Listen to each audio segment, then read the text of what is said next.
Everyone, good evening to all of you and welcome to Rajasthan GK quiz. दोस्तों, आज है 26 जनवरी। आज के इस वीडियो में राजस्थान के अफवाह तंत्र से सांबर झील, प्रवाह क्षेत्र और रूपारेल नदी से रिलेटेड मोस्ट इम्पोर्टेंट 20+ क्वेश्चन करने वाले हैं। अगर आप हमारे चैनल पर नए हो तो चैनल को सब्सक्राइब कर लेना और पास के बेल आइकन के घंटे को दबाना मत भूलना, ताकि हमारी वीडियो का नोटिफिकेशन डेली आपको सबसे पहले मिले। चलो वीडियो को शुरू करते हैं। आज का पहला प्रश्न, सांबर झील प्रवाह क्षेत्र राजस्थान के कितने जिलों में है? ए नागौर और अजमेर, बी जयपुर, सी सीकर और डी उपरोक्त सभी। तो इसका आंसर होगा डी उपरोक्त सभी। सांबर झील का प्रवाह क्षेत्र नागौर, अजमेर, जयपुर और सीकर जिले में है। अगला क्वेश्चन, आंतरिक प्रवाह का सबसे बड़ा बेसिन या प्रवाह किसका है? ए मोती झील, बी पंचपदरा झील, सी डीडवाना झील और डी है सांबर झील। तो इसका आंसर होगा डी सांबर झील का है। अगला क्वेश्चन, कौन सी नदियां सांबर झील प्रवाह क्षेत्र में जाकर मिलती है? ए मेंथा या मेंढा नदी, बी रूपनगढ़ नदी, सी खारी नदी और खंडेला नदी और डी उपरोक्त सभी। तो इसका आंसर होगा डी उपरोक्त सभी नदियां सांबर झील में जाकर मिलती है।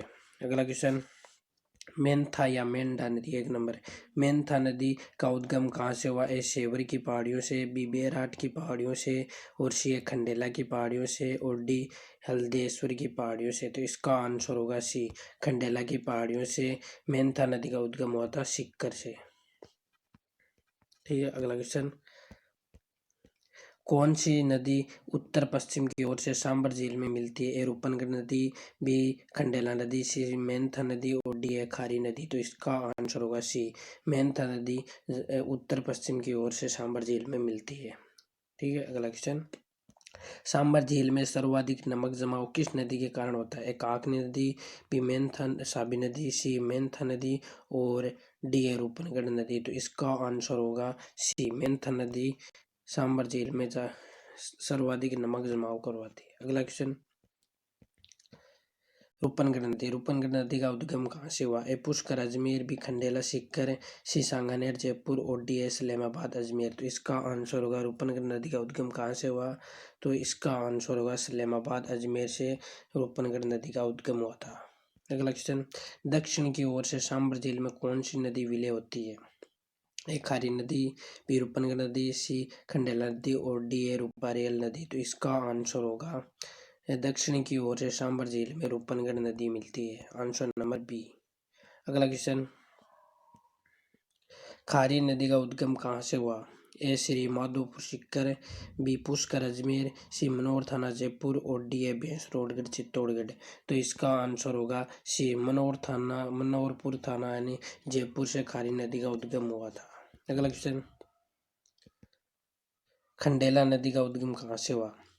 ए बिच्छा मेड़िया की पहाड़ियों से, बी गोगुंदा की पहाड़ियों से, सी जसवंतपुरा की पहाड़ियों से और डी ए खंडेला की पहाड़ियों से। तो इसका आंसर होगा सी जसवंतपुरा की पहाड़ियों से खंडेला नदी का उद्गम हुआ था। अगला क्वेश्चन, अन्य कौन कौन से नाले सांबर झील में जाकर मिलते हैं? टोंद और छपोक, वे बी ए देवयानी और बांडी नाला और सी नलियासर और डी उपरोक्त सभी। तो इसका आंसर होगा डी उपरोक्त सभी नाले सांबर झील में जाकर मिलते हैं। Answer number D. अगला क्वेश्चन, रूपारेल नदी को किस नाम से जाना जाता है? अर्जुन गंगा, बी मसूरदी, सी रुंडित नदी और डी है ब्रहा नदी। तो इसका आंसर होगा डी ब्रहा नदी के नाम से जाना जाता है रूपारेल नदी को। अगला क्वेश्चन, रूपारेल नदी का उद्गम कहाँ से हुआ? हल्देश्वर की पहाड़ियों से, बी सेवर की पहाड़ियों से और सी उदयनाथ की पहाड़ियों से और डी चिड़िया टूक की पहाड़ी से। तो इसका आंसर होगा सी उदयनाथ की पहाड़ियों से रूपारेल नदी का उद्गम हुआ था।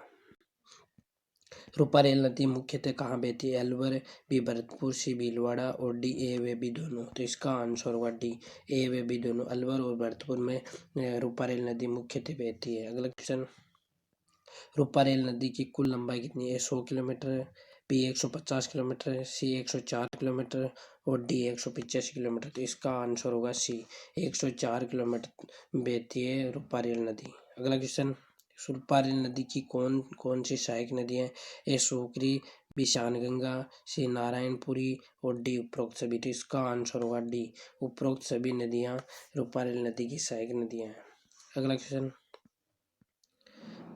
मोती झील कहाँ बनी है? ए बनास और बेड नदी के संगम पर, बी काली सिंध और परवन नदी के संगम पर, सी है कूद नदी और उपारेल नदी के संगम पर, और डी है चंबल और बनास नदी के संगम पर। तो इसका आंसर होगा सी, कूद नदी और उपारेल नदी के संगम पर मोती झील बनी हुई है। अगला क्वेश्चन, मोती झील के शैवाल से क्या प्राप्त होता है? A sodium, B potassium, C nitrate और डी अमोनियम। तो इसका आंसर होगा सी, नाइट्रेट यानी प्राप्त होता है मोती झील के शैवाल से। अगला क्वेश्चन, सुजान गंगा नहर का उद्गम कहाँ से हुआ? ए रूपारेल नदी, बी बाण गंगा नदी, सी बनास नदी और डी चंबल नदी। तो सुजान गंगा नहर का उद्गम यानी रूपारेल नदी से हुआ था। Answer number A.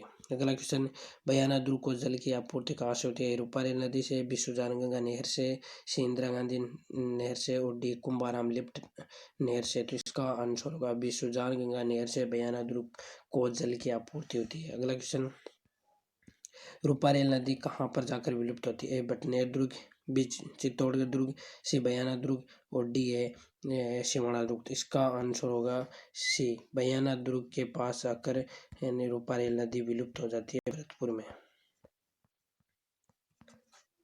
अगर वीडियो पसंद आया तो वीडियो को लाइक करें और ज़्यादा से ज़्यादा शेयर करें व्हाट्सएप, टेलीग्राम और अन्य स्टडी मटेरियल ग्रुप में।